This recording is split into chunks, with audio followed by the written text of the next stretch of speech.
उसने यह भी बोला है कि हमें पूरी उम्मीद है कि जब हम हमला करेंगे तो जवाबी कार्रवाई ईरान करेगा, फिर हम अटैक करेंगे, फिर ईरान करेगा और फिर हम अटैक करेंगे। यह बैक एंड फोर्थ चलना है। इजराइल ने आधी से ज्यादा इनकी फैक्ट्री जो हथियार बनाती है फैक्ट्री इजराइल की बनाई हुई है। हम यहूदियों को मार देंगे, हम उसको मार देंगे, उसको मार, इससे कुछ होने जाने वाला नहीं है। ट्रंप वहां पे बैठा है, 2-2 कैरियर स्ट्राइक ग्रुप्स हैं, किसी भी वक्त कुछ हो सकता है। जब ट्रंप को लगेगा कि अब ये मेरी बात नहीं मान रहे, ट्रंप इनको ठोक देगा। ईरान की सड़कों पे जिन ईरानियों ने खून बहाया है, वो खून हमसे ये नहीं कह रहा है कि ये समस्या है, इसको ठीक करो। ये जो मौलवी मौलाना मुल्ले हैं जिन्होंने तेहरान के ऊपर कैप्चर कर रखा है 1979 के बाद, इनका तख्ता पलट करो। That is what the Iranians are saying.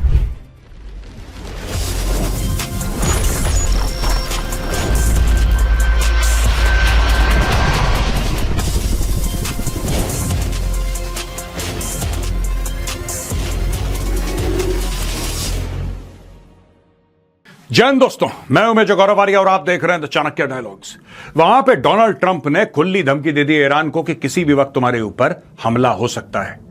सारी अपनी फौजों को, खासतौर से मिडिल ईस्ट में जो मिलिट्री बेसेस हैं उनको तैयार कर दिया गया है और वहां पे अरब देश थर थर कांप रहे हैं। अगर अमेरिका और इजराइल मिलकर ईरान के ऊपर हमला कर देते हैं तो उस इलाके की जियोपॉलिटिक्स परमानेंटली बदल जाएगी। दोस्तों, जहां तक जियोपॉलिटिक्स की बात है, यह है द चाणक्य डायरीज।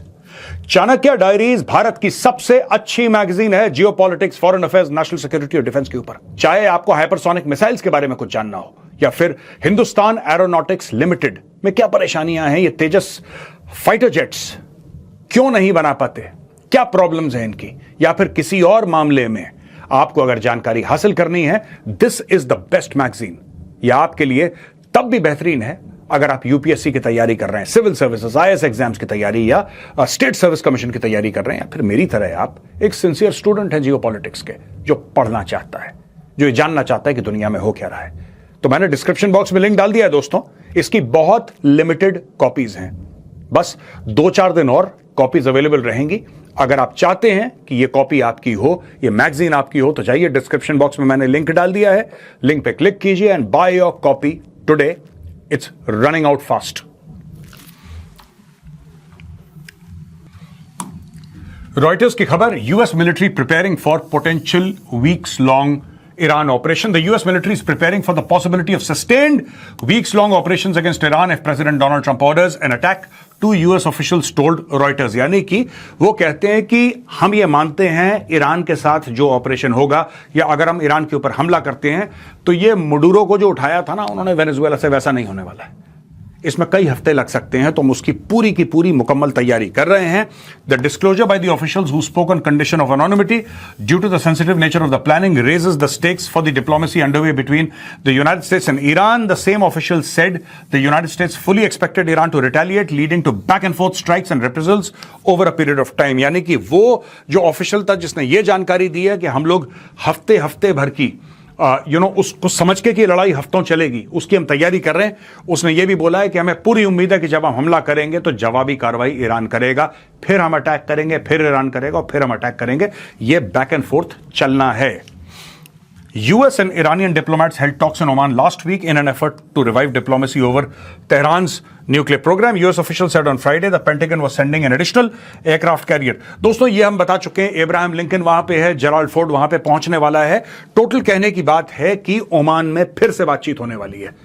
इसका नेट रिजल्ट यह है कि ओमान में फिर से बातचीत होने वाली है और डोनाल्ड ट्रंप पूरी मिलिट्री प्रेशर के साथ ऐसी डिप्लोमेसी करना चाहता है कि ईरान क्रम्बल कर जाए। वो ऐसी डिप्लोमेसी करना चाहता है कि जब ये लोग टेबल पे बैठे तो इतनी फौजें हों, इतनी अमेरिकन फौजें हों, इतनी ज्यादा फौजें हों कि ईरान के ऊपर जबरदस्त प्रेशर आए, जबरदस्त प्रेशर आए। डोंट बी सरप्राइज्ड कि ईरान के एयर स्पेस का वायलेशन शुरू कर दें कोने से। तेजी से जेट निकाला अपना, ईरान के एयर स्पेस का वायलेशन करा। इन सब चीजों से होगा क्या? ईरानियन टेरिटोरियल वाटर्स के अंदर कोई घुसा और धीरे से निकल गया। इससे क्या होगा कि ईरानियंस के ऊपर बहुत ज्यादा प्रेशर बनेगा, बहुत ज्यादा प्रेशर बनेगा। 2-2 कैरियर स्ट्राइक ग्रुप्स आपके सर पे खड़े हैं। आप समझ लीजिए कितना ज्यादा प्रेशर है। ट्रंप ऐसे ही नेगोशिएट करना चाह रहा है। Trump tells troops fear is powerful motivator. Trump का यह कहना है कि Iran has been difficult in nuclear negotiations and suggested that instilling fear in Tehran may be necessary to resolve this standoff peacefully. They have been difficult to make a deal. Trump said of the Iranians before an audience of active duty soldiers at Fort Bragg Army Base in North Carolina, sometimes you have to have fear. That's the only thing that really will get the situation taken care of. Basically, Trump ये कह रहा है कि fear instill करो, जैसा मैं बता रहा था पिछली स्लाइड में, ये negotiations के लिए कर रहा है ट्रंप. क्या ट्रंप ईरान के ऊपर हमला करेगा? Nobody knows. हो सकता है कर भी दे, हो सकता है कर भी दे, हो सकता है ना भी करे. अगर जो ट्रंप चाहता है, मैं आपको बताता हूं ट्रंप का माइंडसेट क्या है. अगर ट्रंप को बिना पैसे खर्च किए, अगर ट्रंप को ऐसा लगे कि बिना नुकसान के, बिना इस पचड़े में पड़े, मैं इतना भयभीत कर दूं ईरान से कि कम से कम ईरान एक मेजर कंसेशन मुझे दे दे कि ठीक है हम अपना न्यूक्लियर प्रोग्राम बंद कर रहे हैं, अगर इतना भी कह दे ईरान, तो ट्रंप बोलेगा मुझे नोबेल प्राइज दे दो. और ट्रंप को कोई फर्क नहीं पड़ता कि खमेनेई वहां पे बना रहे supreme leader. He does not care about the common Iranian. दोस्तों ये मैं आज आपको बता रहा हूं, Donald Trump does not care about the common Iranian. He doesn't care. कितने भी हजारों मर जाएं उसको कोई फर्क नहीं पड़ता. उसकी पर्सनल जीत होनी चाहिए. He must win. If he wins it's all right. Separate talks on Iran and Ukraine, Russia set for Tuesday in Geneva. Sources said 2 sets of diplomatic negotiations on Ukraine and Iran are set to take place in Geneva on Tuesday, February 17th, 2026. A source briefed Reuters on Friday, February 13th, 2026. Basically, दोस्तों 17 फरवरी, ठीक है जी, 17 फरवरी, आज है 15 तारीख, 17 फरवरी, Tuesday, 2 talks होने वाली हैं. 2 talks will happen in Geneva, Switzerland. पहली टॉक यह है, US delegation including envoy Steve Witkoff and Jared Kushner will meet with the Iranians on Tuesday. Representatives from Oman will be at hand and mediate the US-Iran contacts. Mr. Witkoff and Mr. Kushner will then participate in trilateral talks with representatives from Russia and Ukraine in the afternoon.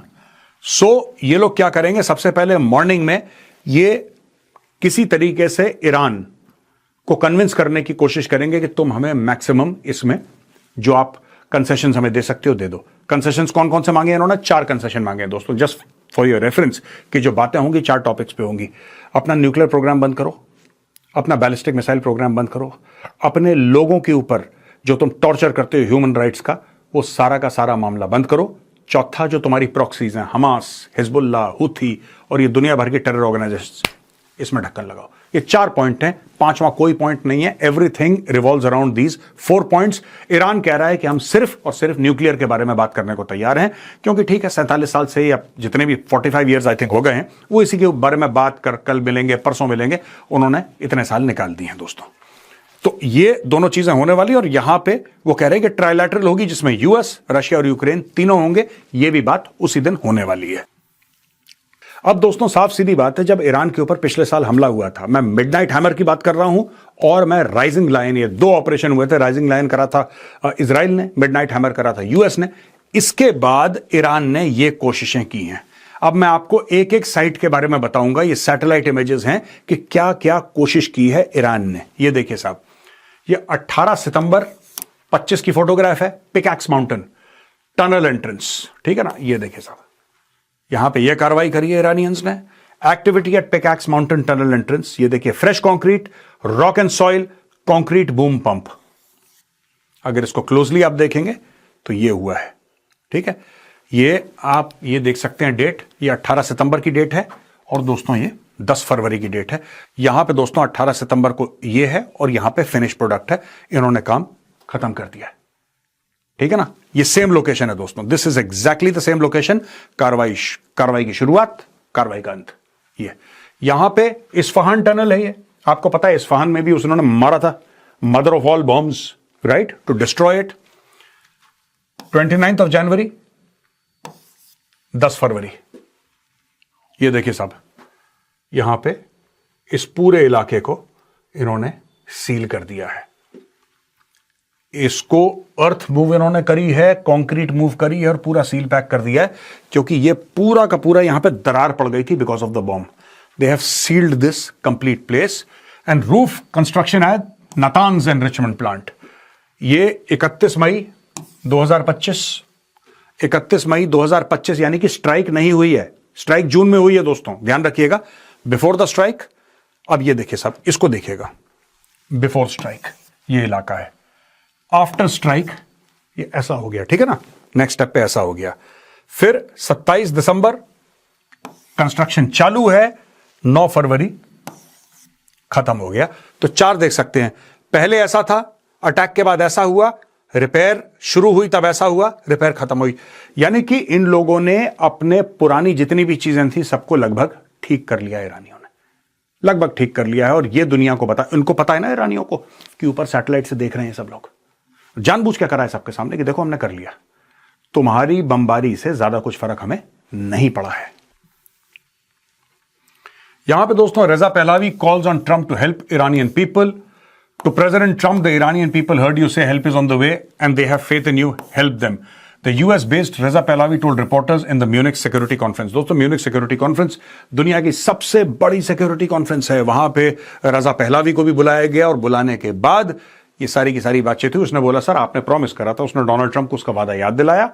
उसने बोला कि जनाब आपने promise करा था और आपने बोला था ईरानी लोगों को कि तुम अड़े रहो, तुम लड़ते रहो, हम मदद भेज रहे हैं। वो मदद कहां है, आप इनकी मदद कीजिए। ये पोस्टर है दोस्तों, ये कह रहे हैं and the negotiation, keep your promise mister Trump. ये ईरानी लोग हैं, ईरानी लोग सड़क पे निकले हुए हैं और कह रहे हैं कि भाई एंड द नेगोशिएशन। ये जो आप बातचीत कर रहे हैं, जेनेवा में बातचीत होगी और तो ओमान में बातचीत होगी, यहां पे कहना इस आदमी से बात क्यों करनी है। मैं बात कर रहा हूं सुप्रीम लीडर अली खामेनेई से, इससे बात क्यों करनी है, इससे बात नहीं करनी चाहिए आपको, ईरानियन रजीम से बात नहीं करनी चाहिए। डोंट टॉक टू एनीबडी, सीधा बम मारो, कहानी खत्म करो। ये जो मौलवी मौलाना मुल्ले हैं जिन्होंने तेहरान के ऊपर कैप्चर कर रखा है 1979 के बाद, इनका तख्ता पलट करो। That is what the Iranians are saying. आप सोशल मीडिया पर जाके देखिए, आपको पता लग जाएगा। मैंने तो फिर भी बड़ी सभ्य भाषा का इस्तेमाल करा है यहां पर। Mr. Pahlavi, who has not returned to Iran since before 79 Islamic revolution that ousted the monarchy, said in Munich, it is time to end the Islamic Republic. इसका ये कहना है रजा पहलावी का कि जो इस्लामिक रिपब्लिक है इसका खात्मा करो, समय आ चुका है। This is the demand echoing from the bloodshed of my compatriots who are not asking us to fix the regime but to help them bury it. He says कि जो हमारे लोगों ने खून बहाया है ईरान में, ईरान की सड़कों पे जिन ईरानियों ने खून बहाया है, वो खून हमसे ये नहीं कह रहा है कि ये समस्या है, इसको ठीक करो। यानी कि जो इस्लामिक रजीम है ईरान की, जो तेहरान में बैठ के पूरा ईरान चलाती है, आप इसको ठीक करिए, ऐसा वो नहीं बोल रहे हैं। वो ये कह रहे हैं कि इनको जमीन के नीचे दफना दो। ये कह रहे हैं, ये रजा पहलावी के वर्ड्स हैं। ये देखिए साहब, ये कह रहा है not asking us to fix the regime but to help them bury it. The Iranian opposition remains divided and Mr. Pahlavi has faced criticism for his support for Israel, making a highly publicized visit in 2023 that fractured an attempt to unify opposition camps. He has also never distanced himself from his father's autocratic rule. Actually क्या है कि ये रजा पहलावी, उसके father भी, ये सब pro Israel हैं। और एक्चुअली दोस्तों इस्लामिक रेवोल्यूशन आने से पहले 1979 के पहले मैं कई बार आपको बता चुका हूं कि they were fantastic friends, they were great friends. मैं इजराइल और ईरान की बात कर रहा हूं। दोस्तों आपको एक बात पता है, 1979 जब ये रेवोल्यूशन हुई सो कॉल्ड, इसके पहले ईरान और इजराइल के बहुत अच्छे मधुर संबंध थे। इजराइल ने आधी से ज्यादा इनकी फैक्ट्री जो हथियार बनाती है, फैक्ट्री इजराइल की बनाई हुई है। That is the truth. America ने इनको न्यूक्लियर पावर की टेक्नोलॉजी दी है। That is also the truth. तो ये बड़े प्रो इजराइल हैं और ये 2023 में गए थे इजराइल विजिट करने के लिए। He had gone to Israel. तो लोगों को अच्छा नहीं लगा, कुछ जो पावर में है, ऑपोजिशन में है ईरान में, उनको अच्छा नहीं लगा। लेकिन देखिए दोस्तों, अगर वहां पे रहना है तो सबको एक साथ मिल बांट के खाना है, मिल बांट के रहना है। हम यहूदियों को मार देंगे, हम उसको मार देंगे, उसको मार, इससे कुछ होने जाने वाला नहीं है। ट्रंप वहां पे बैठा है, 2-2 कैरियर स्ट्राइक ग्रुप्स हैं, किसी भी वक्त कुछ हो सकता है। जब ट्रंप को लगेगा कि अब ये मेरी बात नहीं मान रहे, ट्रंप इनको ठोक देगा। आने वाले दिन बताएंगे कि ये डिप्लोमेसी कितनी कारगर हुई। जाने से पहले दोस्तों एक बार फिर आपको याद दिलाना चाहता हूं, this is the Chanakya diaries. बहुत कम कॉपीज बाकी हैं। We are about to finish. हमें एक बार दोबारा पब्लिश करवानी पड़ी है क्योंकि पहला लॉट खत्म हो गया था। अब दोस्तों हमारे पास बहुत कम कॉपीज बाकी हैं।